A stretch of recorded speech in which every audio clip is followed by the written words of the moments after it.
And we're back for part 2. So plants can respond. These are called tropisms: gravitropism, hydrotropism. Basically responding wherever they feel gravity, they can grow down, and where they don't feel gravity, they can grow up. Reversing it. Gravitropism over here. And you can see, of course, it makes sense that plants want to move towards their roots, towards the water. So you have hydrotropism. I wonder if the structures that induce hydrotropism would be stronger in desert adapted plants. You would figure it should be, since water is such a much more of a valuable commodity to a desert plant versus, say, a rainforest plant. They probably have more sophisticated ways, parts of their cellular machinery dedicated to doing that. Sensing where water is. And here, a very extreme example, basically going sideways, right? Not much light over here. A whole bunch of light over here is going to really force those plants to bend. Remember, over here is where you're going to have a lot of auxin on the shady side, and that's going to make this side of the tissue longer, side of the plant longer on that skin, epidermis. So then it's going to start to bend towards that light. So like we talked about, it operates, auxin does, on the shady part of the stem. That makes them elongate, making it curve towards the light. And you see it right here. Another diagram. Look at that. Those indole acetic acid molecules helping to get those cells enlarged. And here we see it conversely at the roots. Auxin inhibits it. So here we can see, auxin probably following these things called, well, not probably, I don't know, statoliths. This is really statolith.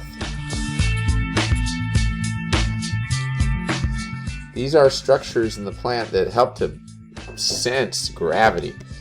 Like a snow globe, you shake it up, you see those little particles floating down. Well, plants have that to sense which way is which, just like airplanes have those a lot of those fancy sensors to know what's up and what's down. Something you have to know. And what that does, for some reason, auxin collects at the bottom where gravity is, inhibiting the growth, whereas the non-inhibited side grows longer. Non-inhibited.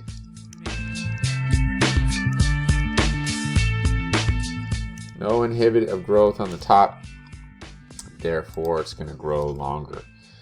So these are called Eflux pumps, and a lot of it is based on this idea. It's the acidic nature of this effect, this pump, because what it's doing is pumping hydrogens from the inside of the cell to the outside where the cell wall is, and that can help break apart, make the cell more malleable.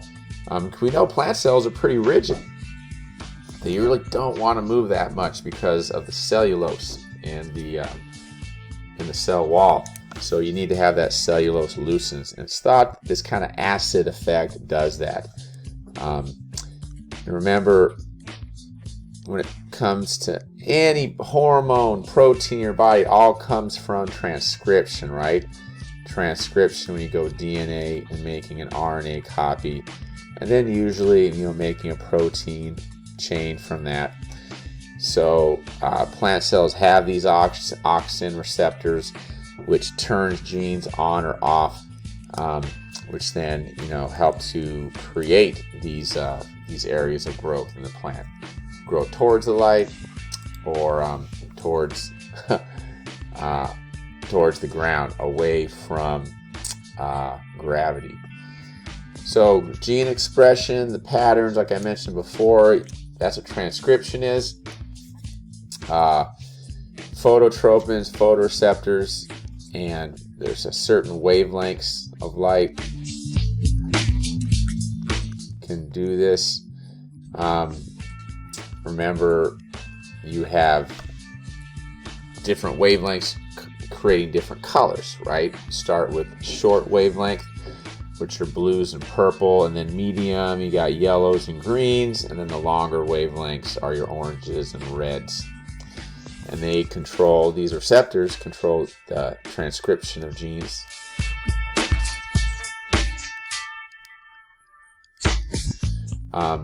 And these pin 3 glycoproteins, these are ones that are thought to be, or shown to help with transport oxygen from cell to cell through the plasmodesmata. And oxygen signals cell division, extension, differentiation.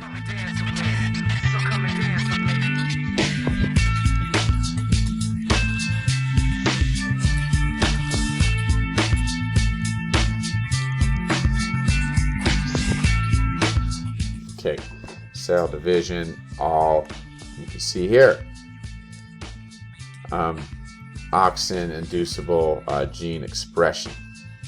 Okay, changing, which way that root grows. And here, it looks like this is hydrotropism.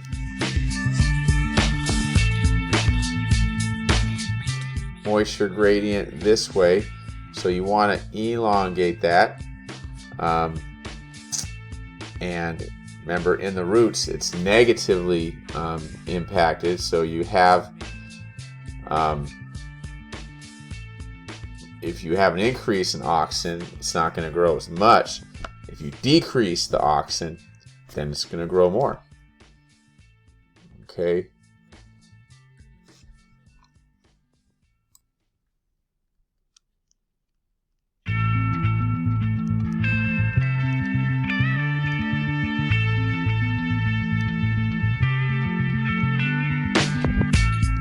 Remember, that's the opposite of what happens in the stems. So it's confusing, I gotta say. All right, so to our applications, idea of micropropagation. So just getting teeny tiny little bits of plant tissue, sticking them in agar gels, and letting them grow. Which is really amazing. It's taking these tiny little cuts, basically growing these new plants from them.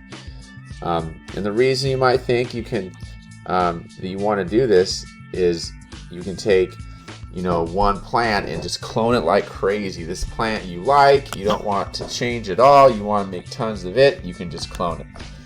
Very important, like it says, make sure the media is sterile. You don't want to infect the plant, these brand new plants, and that can be important, especially with global trade. No country wants diseases to be showing up in different plants. So let's see how this can work. So first, you can just scrape some cells from a plant, the parent plant. This is called initiation. Initiation, and just that little teeny tiny little bit. And the next part, you see this callus form, undifferent. It still haven't really determined what these cells are going to be. They're just making more of them. They're multiplying, or multiplication.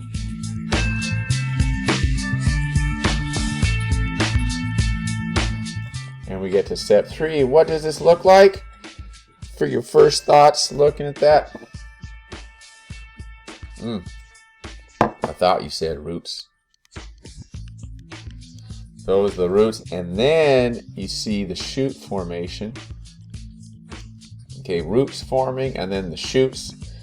Those are the group plants. If you look at the seed, you would have, under the dirt, you would have seen the roots growing and then the shoots growing up. Then you have to get acclimatized.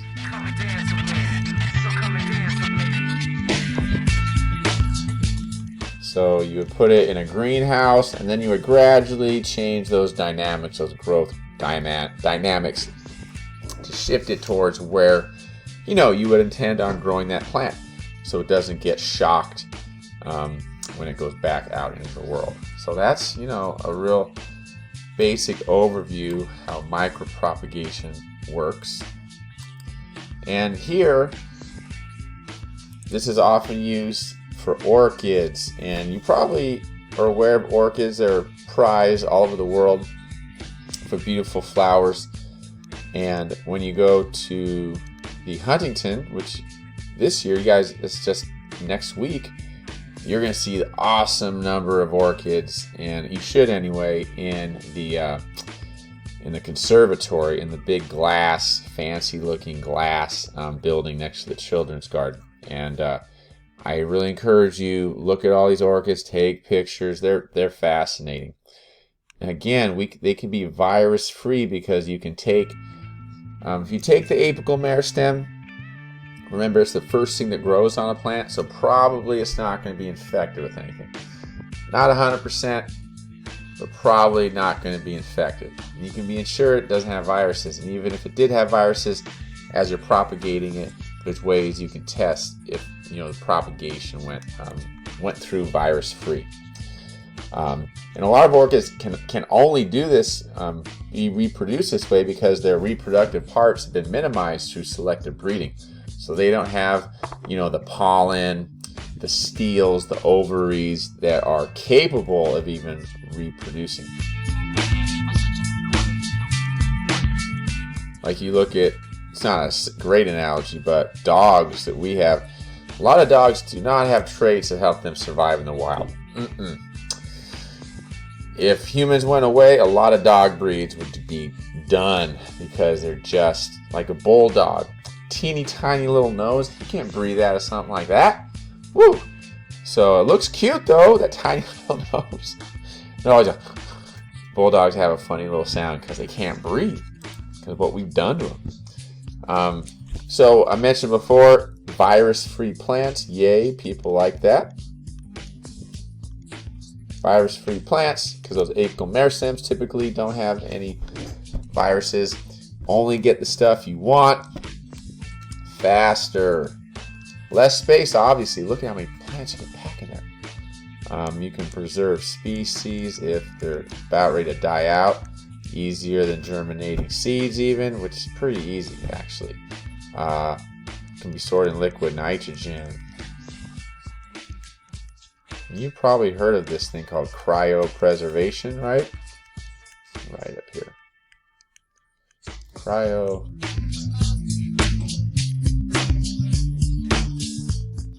We talk about that for people, right? Or animals. Not quite there yet, but people are like, people think, oh, when I'll die, I'll just get cryopreserved, and then once they figure out how to fix me, they'll thaw me out and fix it. It's a little far-fetched right now. It can be for commercial or wild replanting.